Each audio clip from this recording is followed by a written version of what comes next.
When I talk about my day in English, I like to imagine that I'm telling a small story. It doesn't need to be perfect, it doesn't need to be dramatic, it just needs to flow naturally. So today, I'll walk you through how I usually describe a full day, from the moment I wake up to the moment I go to bed. Think of it as a friendly, conversational way to help you express your own daily routine in English. I usually start with how my morning begins, because that sets the tone for everything else.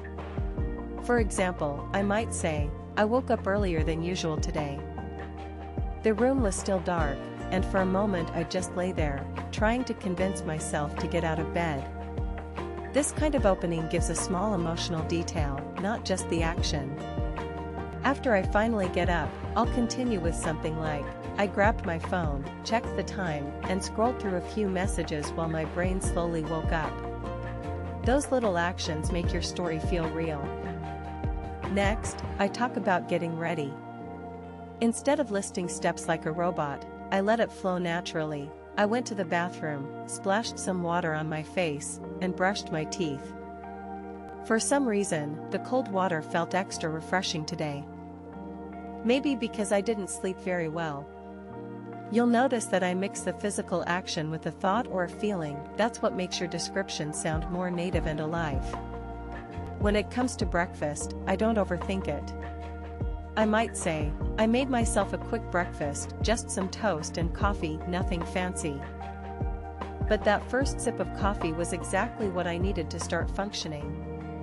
Small details like nothing fancy or exactly what I needed make your English sound more natural. After that, I usually move into my commute or the start of my workday. For example, on my way to work, I listen to a podcast. The traffic wasn't too bad today, which honestly felt like a small victory.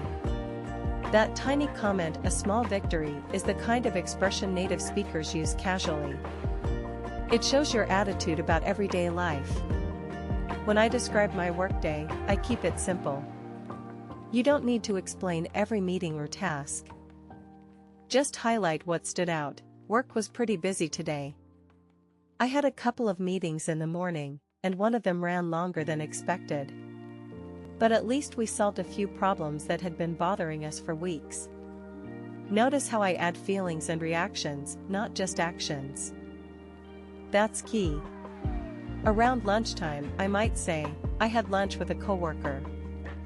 We didn't talk about work, just random things, which was actually a nice mental break. This shows a moment of life, not just a schedule. If nothing special happened, you can say that too. Nothing exciting happened at lunch, but it was relaxing. For the afternoon, you can describe energy changes. Native speakers often talk about how they felt during the day. By the afternoon, I could feel my energy dipping. I grabbed another cup of coffee just to stay awake. Luckily, the last few tasks of the day were pretty simple. Simple emotional notes like this keep your storytelling relatable. When work ends, you can shift into the evening. For example, after work, I went straight home. The weather was nice, so I walked part of the way instead of taking a bus. It gave me a chance to clear my head. This shows intention and reflection, again, very natural in English storytelling. Dinner time is another chance to add detail. You can say, for dinner, I cooked something quick, pasta with vegetables. Nothing special, but it tasted good after a long day. If you ordered takeout, you can say, I was too tired to cook, so I just ordered something simple online. Evening activities can be casual. After dinner, I watched a few videos and answered some messages. I didn't really feel like doing anything productive, so I just took it easy.